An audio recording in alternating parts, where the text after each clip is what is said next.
in Denmark, it can be extremely important. And I know some companies ask you not necessarily to send a cover letter. However,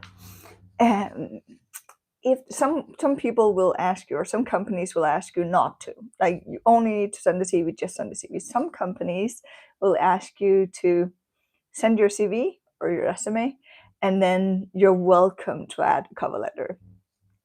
Every time there's an opportunity to add a cover letter, unless you are one of those people who get a lot of interviews and it's hard not to get an interview in your industry, then I would add that cover letter. Again, if you're the kind of person who gets lots of interviews on just sending your CV, we want to talk about how you're managing at those interviews, how you're doing, because then you're probably not doing too well on that part. So, but for the people who are needing to get interviews, right?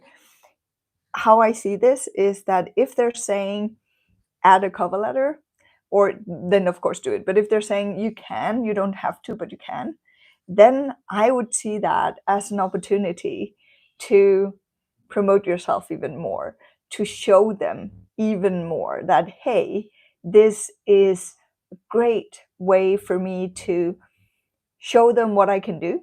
And you guys gotta hire me, or gotta invite me for an interview at least, because I've spent more time and I've shown you these things. And this, okay, I'm feel like I'm confusing you maybe now because I'm not being very clear. So let me go a little bit back and tell you about, or maybe forward. I'm confused. Let's be confused together. What do you need to have in the cover letter? That's important, because what's in the cover letter is then what's going to be helping them decide to actually invite you. So if they have your CV and they see that there's a cover letter and they're like, we might be on kind of the, do we need this candidate? Do we not need this candidate? Do we want to invite them in or not? Then this is where the cover letter can be a help for you. And what a lot of people do is they will take their cover letter and they'll just kind of repeat their CV. They will just write whatever they wrote in their CV and they'll just dive a little bit deeper into it. So, hey, I have a master's degree and I have this experience from this company. And then they'll, in the cover letter, they'll write, oh, and this is what I did in this company, and this is the results I got, and this is blah, blah, blah. The problem there is that it's all about them. What I usually say is that the CV is about you in relation to the company. The cover letter is about the company and the value you can bring the company with your background. That means that the cover letter is supposed to focus on them and the value and the future, and not your past. And that's what I see a lot of people doing. They just dive even more into their own past with the cover letter. So what I'm saying basically is, the cover letter is not a chance for you to tell even more about your background and yourself and blah, blah, blah. I once had, one of the exercises I do with people is, I have them take their cover letter, right? Let's say that this is a cover letter. Then I have them take a marker and then write, like mark out every time they've written me, mine, my, everything kind of I in the cover letter, and highlight that.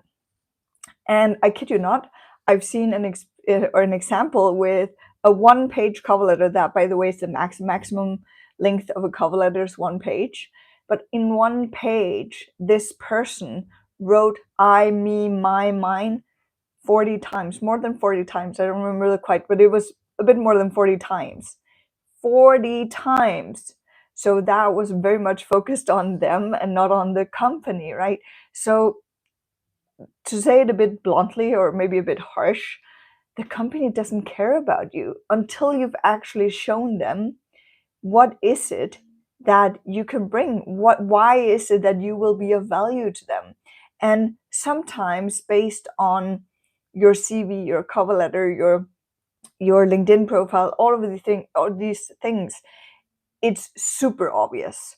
Or maybe there's someone in the hiring team that has the same background as you, that kind of know why your profile will be super beneficial in this position, but you can't really bank on that, right? You can't you're not sure about that because you never know who's on the other side of the table reading your stuff.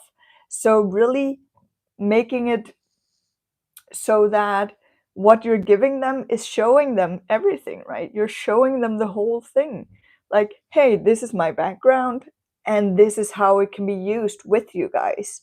That's what you really want to do, both in your CV actually, but especially in your cover letter.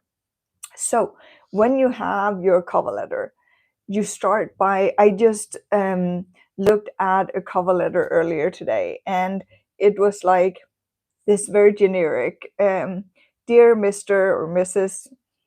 Samson. I don't know, I don't remember the name, but adding addressing the CV or the cover letter to a specific person.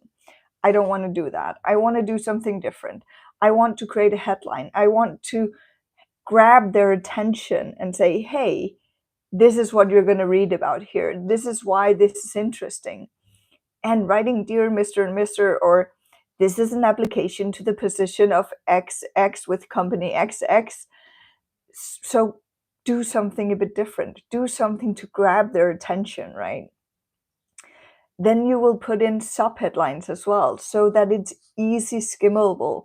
What we have a tendency to do, especially as academics, is to write a whole page, just up and down one page of like very stringent text, because we want to have so much in there and it's so important. But readability is really, really important, especially today. You see this just compared to stuff like LinkedIn or social media in general. We want more air in the things we read because it becomes easier for our brains to actually comprehend those things. And by the way, if you don't know me, you probably haven't made it this far in the video, but in case you don't know me, my name is Diana. I'm a career consultant in Denmark. I work with international professionals looking for jobs in Denmark. So if you are that and you're looking for a job in Denmark, feel free to reach out, connect with me on LinkedIn, maybe even book a call with me to see if I can help you out. I have programs, I have networks, stuff like that. But back to the cover letter.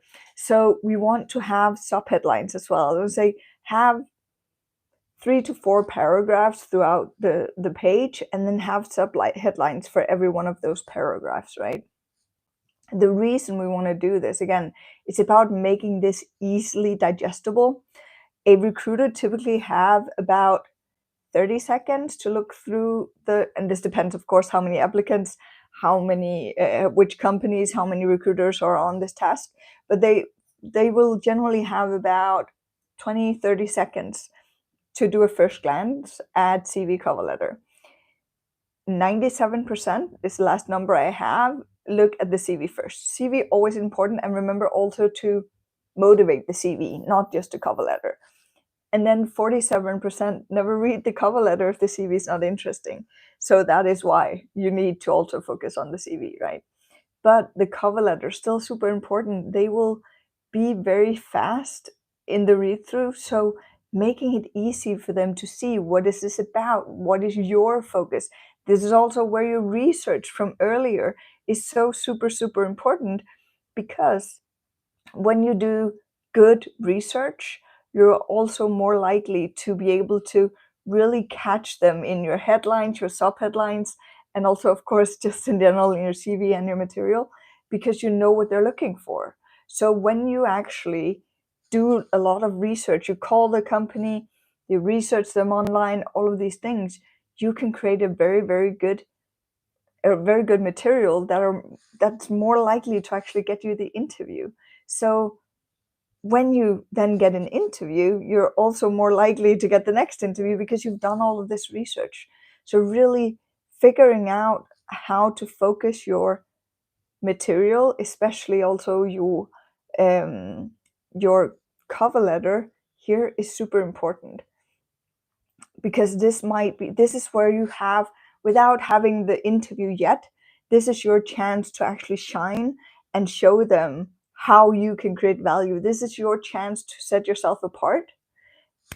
That's really what you can use the cover letter for. really setting yourself aside, setting yourself in front of the other candidates because you already created value. And here, before I wrap up, I want to give you my very last trick for the cover letter. Give them something that's so good that they cannot not invite you to the interview. So let them know that you have something, a framework, something, a strategy, something that can help them solve their problem. They have an open position, which means they have some kind of problem. You, through your research, will know what that problem is. So your very last part of your cover letter could be something along the lines of, I look forward to seeing you at the interview, where I would love to present you with my framework or strategy for how to solve your problem with X, or how to deal with X, or present you with my strategy to get more followers, or whatever it is. That is a great way to, if you're, again, if you are a good candidate, of course, and if you can give them something where you're like, hey, this is something they're actually in the need of, and it might not be um for one, you shouldn't do it before, you should not make that thing, don't go and spend hours and hours making that thing until they actually invite you to the interview. But I promise you, you'll be more likely to get the interview because it shows effort, it shows interest, it really shows that you've put yourself in that place. And when you do that, you're just so much more likely to get the interview. And even if you're the joker, there's often a joker in when we interview people, you still get the chance to get there. You get the chance to impress them. I hope all of this makes sense. And now have an amazing rest of your day. I'll see you soon.